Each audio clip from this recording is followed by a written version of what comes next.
हूं एक छोटी सी बात, शायद हम भारतीयों को इसके महत्व का पता नहीं है। आप सभी माताओं को याद होगा 87-88 में भारत में एक विचित्र घटना घटी थी।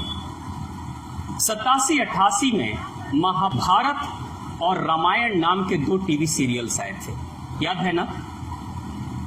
जब रामायण टीवी सीरियल चलता था तो हालत ऐसी हो जाती थी, मैं बड़े बड़े शहरों को देखा, कर्फ्यू वाली स्थिति हो जाती थी। पूरा कर्फ्यू लग जाता था, यानी सड़क पे एक भी इंसान नहीं, इतना तक कि भिखारी भी नहीं मिलते थे सड़क पर, क्योंकि दान देने वाला जब है नहीं तो भिक्षाटन भी किससे मांगेंगे। हालत ऐसी हो गई, कई लोगों की साइकिलें चोरी हो गई, क्योंकि चोरों के बड़े राज आ गए थे उस समय की। जैसे रात में वो चोरी करने निकलते थे, लेकिन जब रामायण सीरियल शुरू हो जाती थी तो वो दिन में ही हाथ साफ कर लिया करते थे। रामायण के उस सीरियल के समय में पूरे भारत में जिस तरीके का माहौल बना, उस माहौल को पूरी दुनिया देख रही थी। जब B.R. चोपड़ा का महाभारत आया, और उस समय जब टीवी सीरियल के सामने, आपको पता है जिन घरों में टीवी खरीदने की क्षमता नहीं थी, उन घरों के लोगों ने कर्ज लेकर टीवी खरीदा था, और जिस घरों में एक टीवी हुआ करती थी, पूरे मोहल्ले के लोग भीड़ लगा दिया करते थे वहां पे। ये 2 सीरियल को तो हमने सिर्फ टीवी सीरियल की तरह देखा, लेकिन दुनिया के वो देश जो हर समय दूसरे सरकारों की सत्ता में हस्तक्षेप करती हैं, वो सारी सरकारें बहुत ध्यान से इस चीज को देख रही थी कि ये क्या घटना घट रही है भारत में। ऐसा क्या हो गया कि श्री राम के नाम से लोग अपनी नौकरी छोड़ दे रहे हैं, दुकानें बंद हो जा रही हैं। इतना तक कि जो शादियां होती थी और शादियों का मुहूर्त लिखा जाता था, कार्ड पे ये छपता था कि रामायण सीरियल के बाद आपको आना है, या उसके पहले कोई मुहूर्त होना है। महाभारत सीरियल के पहले या महाभारत सीरियल, ये कार्ड में छपा रहता था। स्थिति आप देख लीजिए। हमारे लिए गौरव की बात थी, लेकिन दुनिया के दूसरे देशों के लिए खतरे की बात थी। मैं एक छोटे से रहस्य की बात बताऊं, पूरी दुनिया में जितनी बड़ी आबादी है ना, पूरी दुनिया की आबादी का 20% आबादी सिर्फ भारत में रहती है। दुनिया की जितनी बड़ी कंपनियां हैं, मल्टीनेशनल कंपनियां हैं, ये हमेशा चाहती है कि हम किसी ऐसे देश में जाएं जहां ज्यादा से ज्यादा कस्टमर मिल जाए, ज्यादा से ज्यादा लोग हमें मिल जाए, ज्यादा से ज्यादा हमारा व्यापार खड़ा हो जाए। तो जब उन्होंने देखा कि भारत में 20% यानी 80% के लिए दुनिया के 200 देशों में हमें भटकना पड़ेगा, लेकिन 20% के लिए अकेले भारत ही काफी है, तो ऐसे देश चिंतित हो गए थे, वैसी सरकारें चिंतित हो गई थी कि राम जी के नाम से अगर भारतीय ऐसे ही एकत्रित होने लगेंगे तो इस भारत को दोबारा हम कभी गुलाम बना ही नहीं सकते हैं। इनकी सत्ता, इनकी शक्ति इतनी मजबूत रहेगी, कभी इनको गुलाम नहीं बनाया जा सकता। उसी के बाद भारत में बहुत तरह के षड्यंत्र शुरू हो गए। अब हमारे राम को बांटना शुरू कर दिया गया। ये 88, 89, 90 के आसपास की घटनाएं घटी हैं। उसके बाद से फॉरेन फंडिंग बहुत सारी शुरू हो गई, और भारत में बहुत सारे ऐसे लोगों को खड़ा किया गया, बहुत सारे ऐसे पंथ संप्रदायों को खड़ा किया गया, उनको फॉरेन फंडिंग दी गई कि किसी भी तरीके से राम से लोगों को दूर करो, एकत्रित मत होने दो इन लोगों को, हमेशा ये बटे बटे से रहें। बहुत सारे पंथ खड़े हुए, आप सभी को पता है हमारे समाज में, हमारे हिंदू समाज में, हमारे सनातन समाज में बहुत ऐसे लोग हैं, वो कहते हैं हम राम जी को नहीं मानते, कोई कहता है हम सत्य राम को मानते हैं, कोई कहता है हम रामचंद्र जी को नहीं मानते, हम कहते हैं हम उस राम को मानते हैं। ऐसे 4-4 राम तो मुझे समाज के लोग कह देते हैं कि हम इस राम को नहीं, हम उस राम को मानते हैं। ये सारे के सारे ये षड्यंत्र चल रहे हैं भारत में, और विदेशी ताकतें कर रही हैं सिर्फ हमें बांटने के लिए। और यही काम अंग्रेजी सरकार ने भी पहले किया था, मुगलों ने भी यही काम किया था कि भारत के कुछ अच्छे लोगों को बांट दो और बड़े लोगों को, संपन्न लोगों को कोई पद पे बैठा दो, और उनसे कमजोर लोगों का शोषण कराना शुरू कर दो। और जब कमजोर लोगों का शोषण ये भारतीय लोग करने लगेंगे तो कमजोरों से मिलते थे अंग्रेज और कहते थे देख रहे हो ना, तुम जिनको अपना भाई कहते हो, जिनको भारतीय कहते हो, यही तो तुम्हारा शोषण कर रहे हैं। तो भारतीयों को लगता था हाँ उनका शोषण, हमारा शोषण वो कर रहे हैं, तो अंग्रेज कहते थे हमारे साथ मिल जाओ। यानी कि एक तरफ समाज को तोड़कर शोषण भी कराया हमारे ही भारतीयों से, और दूसरे तरफ समाज को तोड़कर अपने ही सेना में हमारे लोगों को सैनिक भी बनाया। अंग्रेज सिर्फ 5000 आए थे भारत में, सिर्फ 5000 अंग्रेज आकर पूरे देश पे कब्जा कर लिया था उन्होंने, क्योंकि भारतीय सैनिक हमारे ही सैनिक थे और हमारे ही लोगों को, समाज को तोड़कर इन लोगों को तैयार किया गया था। यही काम दूसरे तरीके से भारत में चल रहा है। ये 90 के आसपास से शुरू हुआ है। एक खतरे की घंटी बज रही है। मैं सभी अभिभावकों से, सभी माताओं से प्रार्थना करता हूं, अगर मन के किसी कोने में, आपके मन में कहीं जाति का भेद हो, ऊंच नीच का भेद हो, गरीब अमीर का भेद हो, अगर कम पढ़े लिखे और पढ़े लिखे का भेद हो ना, मिटा डालो इसको। नहीं तो ये वो दीमक है जो खा जाएगा हमारी सभ्यता को, हमारी संस्कृति को। आपको पता है ना कश्मीर में क्या हुआ? कश्मीर के लोग सब अपने अपने घर बना रहे थे, बहुत अच्छे अच्छे घरों का निर्माण कर रहे थे, सब अपने बच्चों की पढ़ाई में लगे हुए थे, बहुत बढ़िया भविष्य बनाएंगे, समाज से हमें कोई लेना देना नहीं। लेकिन हुआ क्या? 90 में उनके चमचमाते घर वहीं के वहीं रह गए और वो सब जाकर शरणार्थी स्थलों में शरण लेकर वो कश्मीरी रह रहे हैं। आप देख सकते हो, समाज एक ऐसा तालाब है जिसके हम सब मछलियां हैं। मछली की उम्र तब तक रहती है जब तक समाज रूपी तालाब जीवित रहता है।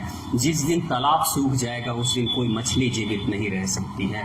इसलिए इस तालाब को बचाने के लिए जरूर कार्य करिए। समाज के सहयोग के लिए इस तरह का मंदिर का निर्माण, इस तरह के आयोजन हमेशा होते रहें। मन में पवित्र भाव, एकता के भाव, देशभक्ति के भाव हमेशा हमारे अंदर जगे रहे, इसके लिए कार्य करने की जरूरत है। नहीं तो विश्व की बड़ी बड़ी सत्ताओं की और शक्तियों की नजर हमारे ऊपर है, कैसे भी करके भारतीयों को तोड़ डालो। एक छोटी सी वाक्य मैं बता दूं। कुछ समय की पहले की बात है, मैं स्वास्थ्य पे काम करता हूं। मैं पिछले 20 वर्षों से एक शोध कर रहा हूं कि क्या एक इंसान बिना एक पैसे खर्च किए हुए स्वस्थ हो सकता है। मेरे पास ऐसे प्रमाण भी है कि गैस की समस्या से लेकर कैंसर जैसी बीमारी बिना एक पैसे के खर्च के ठीक हो सकती है। आपके क्षेत्र में डायबिटीज कई लोगों के ठीक हुए हैं बिना एक पैसे के खर्च के। इस पे मैं काम करता हूं। मैं स्वास्थ्य के प्रति और स्वास्थ्य के प्रति जागरूकता के लिए मैंने एक संस्था से संपर्क किया था, हिंदू संस्था से संपर्क किया। पता है मुझे सुनने में क्या आया? वो संस्था मुझे क्या कहती है, खबर जो मुझे मिली, वो संस्था क्या कहती है, आप हमारी संस्था में नहीं आ सकते। मैंने कहा क्यों? इसलिए नहीं आ सकते क्योंकि आप हमारी संस्था से दीक्षित नहीं हो। मैं हिंदू हूं, वो हिंदू संस्था है, लेकिन उस संस्था में मैं नहीं जा सकता क्योंकि मैं उस संस्था से दीक्षित नहीं हूं। क्या कर रहे हैं हम? अपने अपने बाड़े बनाकर बैठे हुए हैं, अपने अपने आश्रमों को खोल दिया है, अपने अपने शिष्यों की भीड़ खड़ी करके बैठे हुए हैं और अपने लोगों को तोड़ रहे हैं। नहीं, हमारा पंथ अलग है, हमारी विचारधारा अलग है, हमारे देवता अलग है, हमारे देवी अलग हैं, सब हम अलग अलग हैं। ऐसे ऐसे अगर हम भगवान के नाम पे भी बढ़ते रहेंगे तो एक दिन हमारी हालत वैसी ही होगी कि फिर से दोबारा से गुलामी झेलने के लिए हम तैयार हो जाएंगे। धर्म अगर एकत्रित आपको नहीं कर रहा है, धर्म अगर आपको मजबूत नहीं कर रहा है, तो धर्म दीमक है और वो खोखला कर रहा है और खा रहा है। अगर मंदिर में आकर आपका मन पवित्र नहीं हो रहा है तो वो मंदिर नहीं है, वो कुछ और है जो मंदिर का कार्य नहीं कर रहा है। ये मंदिर, ये स्थान, ये पूजा स्थली ऐसी होनी चाहिए जहां पे बिगड़े हुए मन को भी पवित्रता के भाव जागृत हो सके और इंसान पवित्र हो जाए। भारतवर्ष जब गुलाम नहीं था, उससे पहले मंदिर हमारे समाज के बहुत महत्वपूर्ण केंद्र हुआ करते थे। अगर गांव में कोई झगड़े और लड़ाइयाँ होती थी तो मंदिर में लोग आया करते थे। मंदिर के भगवान को ही सरपंच बनाया जाता था और 5 पंच, ग्रामीण पंच मिलकर फैसला कर लिया करते थे और जो भी फैसले हो जाते थे वो सभी को मान्य भी होता था।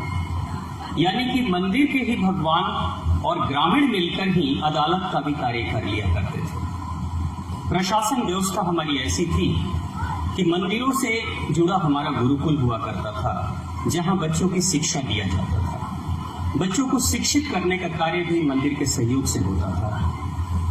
मंदिर, कुछ मंदिरों की स्थिति तो ऐसी थी दक्षिण भारत में आज भी, चूंकि उत्तर भारत के बहुत सारे मंदिरों को तोड़ा गया गुलामी के दौरान, लेकिन दक्षिण भारत के बहुत सारे मंदिरों को बड़े बड़े राजा महाराजाओं ने बनाया था अपने खजाने को सुरक्षित रखने के लिए। क्योंकि जिस जगह पर पहले चूंकि बैंक नहीं हुआ करते थे, तो जो भी उनके धन दौलत संपदा हुआ करती थी, हीरे मोती जवाहरात, उसको अक्सर राजा मंदिर में ही बनाकर रखते थे, तिजोरियों में, और देवता को ही मान लिया जाता था कि यही जो देवता है इस मंदिर में स्थापित, यही सुरक्षा प्रदान करेंगे। आप सोच सकते थे कि भारत की संस्कृति कैसी थी। भारत की संस्कृति में इंसान सबसे ज्यादा, पूरी दुनिया में अगर सबसे ज्यादा महत्वपूर्ण कोई चीज होती है तो इंसान के लिए धन दौलत, लेकिन उस धन दौलत को भी भगवान के भरोसे हम छोड़ दिया करते थे। आज जब भगवान के भरोसे की बात होती है तो कई बार लोग कहते हैं कि हर बात में आप लोग कहते हो भगवान का भरोसा है, राम जी का भरोसा है, राम जी जैसा चाहेंगे वैसा ही होगा। बेटी की शादी करनी है तो राम जी कराएंगे, बेटे की पढ़ाई करनी है तो राम जी कराएंगे, नौकरी अच्छी लगेगी वो भी राम जी ही कराएंगे, घर में सुरक्षा कैसी हो वो राम जी करेंगे, ये घर भी राम जी का है, और भविष्य मेरा कैसा हो ये भी राम जी, और मरने के बाद हमारी गति क्या होगी वो भी राम जी ही करेंगे। यानी सब जगह पे राम ही राम चल रहे थे। यानी सच्चे अर्थों में सबरी की हालत हम सब की थी। जैसे सबरी अगर बेर भी लेकर आ रही है तो वो राम जी के खातिर, अगर वो घर में झाड़ू लगा रही है तो वो भी राम जी के खातिर, अगर फूल भी चुन कर ला रही है तो वो भी राम जी के खातिर, वो आसन बिछा रही है तो भी राम जी खातिर, वो अगर तालाब से जल लेकर आती है तो वो भी राम जी के खातिर, सुबह जग रही है इसलिए ताकि राम जी आने वाले हैं। तो इस तरीके से हम अपने जीवन में सिर्फ श्री राम की पूजा नहीं करते थे, हमारी पूरी जिंदगी राममय हुआ करती थी। और आज उसी का नतीजा है कि विश्व के जितनी बड़ी संस्थाएं हुई हैं वो सब के सब आश्चर्यचकित हैं। विश्व में लगभग इस धरती पर 40 सभ्यताएं हुआ करती थी। 40 सभ्यताओं में आज की तारीख में लगभग 39 सभ्यताएं खत्म हो चुकी हैं पूरी तरीके से। सिर्फ एक सभ्यता, भारत की सभ्यता, भारत की संस्कृति, सनातन सभ्यता बची हुई है। इसको लेकर दुनिया के देश आश्चर्य कर रहे हैं कि यह सभ्यता कैसे बची है। इस सभ्यता के बचने के पीछे जो सबसे महत्वपूर्ण कारण एक है, हमने अपने जड़ों को कभी नहीं छोड़ा। दुनिया के लोग पतंग की तरह उड़ना चाहते थे, आकाश की ऊंचाई में उड़ना चाहते थे, हम भी उड़ना चाहते थे, लेकिन हमें और हमारे पूर्वजों ने सिखाया था, हमें पता था कि पतंग चाहे कितनी भी ऊंचाई में उड़ना चाहे, लेकिन डोर तो नीचे जमीन पे खड़ा कोई पकड़ कर रखता है, तभी उसकी ऊंचाई ऊपर संभल कर रहती है। नीचे की डोर अगर छूट जाए, पकड़ने वाले ने अगर धरती का साथ अगर पतंग ने छोड़ दिया तो वो कटी पतंग हो जाएगी, विलीन हो जाएगी अज्ञात में, उसका कुछ पता नहीं चलेगा। दुनिया की बाकी सभ्यताओं ने पतंग की तरह उड़ान तो भरी है, लेकिन जमीन को यानी प्रकृति को छोड़ दिया उन्होंने, लेकिन हमने नहीं छोड़ा। आज उसी का नतीजा है। निश्चित तौर से 1000 वर्षों की गुलामी में हमारी सभ्यता कुछ कमजोर हुई है, लेकिन यही मंदिर हैं, यही गुरुकुल हैं, यही हमारे पूर्वज गुरुजन है और हमारी सभ्यताएं हैं जिसके कारण से अंग्रेज, मुगल सभी आए, लेकिन भारत की सभ्यता को नष्ट नहीं कर पाए। हमारे इन मंदिरों के कारण से हमारी सभ्यता बची है। समाज जैसा भी हो, हर समाज के बीच में एक मंदिर हुआ करता था शुरू से। आप देखते हैं ब्रह्म बाबा का स्थान यहाँ बना हुआ है। आपने देखा होगा गांव में पश्चिम दिशा में दुर्गा माता का मंदिर हुआ करता है। आज भी गांव में आप देखेंगे पश्चिम दिशा में दुर्गा माता का मंदिर, साथ में नीमिया माँ रहती है, नीम का पेड़ वहां रहता है। उसके पीछे बहुत वैज्ञानिक कारण था कि जब कभी भी पश्चिम से हवा बहेगी तो नीमिया माई की जो शुद्ध वायु है, नीम के कारण से जो वायु शुद्ध हो गई है, वो पूरी तरीके से वो शुद्ध वायु पूरे गांव में फैलेगी और किसी तरह के हैजा, मलेरिया जैसी बीमारियां नहीं फैलेगी। ये वैज्ञानिक शोध के आधार पर हमारे ऋषियों ने ऐसा बनाया था, इसलिए पश्चिम दिशा में दुर्गा माँ के मंदिर बनाए जाते हैं। मंदिरों में आपने देखा होगा कि चावल अच्छा कहा जाता है आपके घर में, और वही निमंत्रण हुआ करता था। अब तो हम निमंत्रण कार्ड छपवाते हैं ना, पहले वही निमंत्रण होता था। आज अमेरिका के भी वैज्ञानिक इस पे शोध कर रहे हैं कि चावल में आखिर वो क्या गुण है जिसके कारण से भारत के लोग चावल को इतना पवित्र मानते हैं। शादी ब्याह सभी तरह के शुभ कर्म में चावल को पीला करते हैं हम। एक तो पीला जो है वो हल्दी है, वो एंटीबायोटिक है जिसमें एंटी कैंसरस प्रॉपर्टी है, लेकिन साथ में जो चावल है उसके अंदर खुद के उसके अणु और परमाणु की शक्ति बड़ी ही निराली है। इसलिए हमारे तिलक पे भी हम लोग अक्सर चावल लगाया करते हैं। वो गणपति गणेश का एक तरह से उनका स्थापना है जो हमारे मस्तक पे होता है, ताकि हमारी जो दृष्टि वो शुभ हो जाए। एक छोटी सी बात मैं बताऊं, हम भारत में हैं तो अक्सर भारत के इस महत्वपूर्ण परंपरा को शायद हम भूल रहे हैं। लेकिन कुछ दिन पहले की बात है, जर्मनी में एक बहन जी रहती हैं, उनसे जब मेरी बात हो रही थी तो उन्होंने कहा, स्वामी जी जब हम लोग भारत में थे ना तो मंदिरों के महत्व को हमने नहीं समझा, लेकिन जब से हम जर्मनी में रह रहे हैं तब से हालत ऐसी है, प्रत्येक रविवार को हम जरूर मंदिर में अगर कोई कार्यक्रम हो रहा हो, कोई सत्संग प्रवचन या भारत से कोई संत आ रहे हों, तो सारा कार्य छोड़कर हम प्रत्येक रविवार को सबसे पहले अपने मंदिर में अपने बच्चों को भेजते हैं और बच्चे जाते हैं, सत्संग प्रवचन सुनते हैं, फिर आते हैं। यानी हालत ऐसी है कि वो एक दिन का सत्संग प्रवचन मंदिर का अगले 6 दिनों तक बच्चों का मन शांत रखता है। भारत के वो लोग जो जर्मनी में हैं, ऑस्ट्रेलिया में हैं, अफ्रीका में हैं, दूसरे देशों में उस चीज के महत्व को समझ रहे हैं, लेकिन धीरे धीरे हम भूल रहे हैं। आपको बताऊं, एक बहुत बड़ी कंपनी है एप्पल के नाम से, आप लोग, एप्पल का मोबाइल बहुत फेमस है, एप्पल के कंप्यूटर बहुत फेमस है दुनिया में। एप्पल का जो मालिक था स्टीव जॉब्स दिवालिया हो गया था, उसकी सारी कंपनी बंद हो गई थी, बैंकरप्टेड हो गया था, लगभग मानसिक रोगी हो चुका था। उसी समय किसी ने कहा कि जब ऐसी विषम परिस्थिति है, जाओ एक बार भारत घूम कर आओ। स्टीव जॉब्स भारत आता है। भारत में 9 महीने वो रहा था, हिमाचल प्रदेश में, दिल्ली में, कई जगहों पे, हरिद्वार वगैरह वो गया।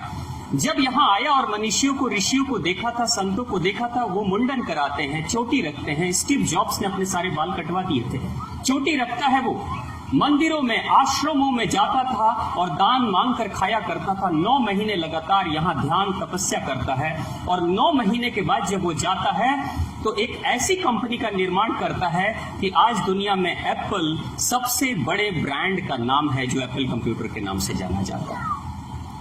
अमेरिका में भी और दूसरे देशों में भी वो जाता था, अगर उसको भूख लगती थी तो वो ढूंढता था कि भारतीय मंदिर कहाँ है, हिंदू मंदिर कहाँ है, उसी मंदिर में जाकर वो प्रसाद ग्रहण करेगा। एक क्रिश्चियन होकर भी उसको पता है कि मंदिरों का महत्व क्या है, एक क्रिश्चियन को पता है कि भारत की संस्कृति का महत्व क्या है। लेकिन हम भारतीय इनसे दूर होते चले जा रहे हैं और हम अपने बच्चों को कह रहे हैं कि इन सब चीजों में नहीं, अब तो हमें विज्ञान पढ़ने की जरूरत पड़ रही है। मैं आपको खुद बताऊं, मैं खुद एक विज्ञान का छात्र हूं। विज्ञान जब मैंने पढ़ाई की तो विज्ञान पढ़ने के बाद मुझे यही लगा कि विज्ञान ने सबसे ज्यादा बेचैनी मेरे मन में भर दी थी। बेचैन करने का सबसे आसान तरीका विज्ञान के पास में है, लेकिन अगर मन की बेचैनी शांत करनी है तो आपको अध्यात्म के रास्ते पे चलना पड़ेगा, आपको हिंदू धर्म के रास्ते पे चलना पड़ेगा। मन की शांति अगर कहीं है तो वो हिंदू धर्म में है। इस परंपरा को बचाए रखने के लिए, सुरक्षित रखने के लिए हम सभी के सहयोग की जरूरत है।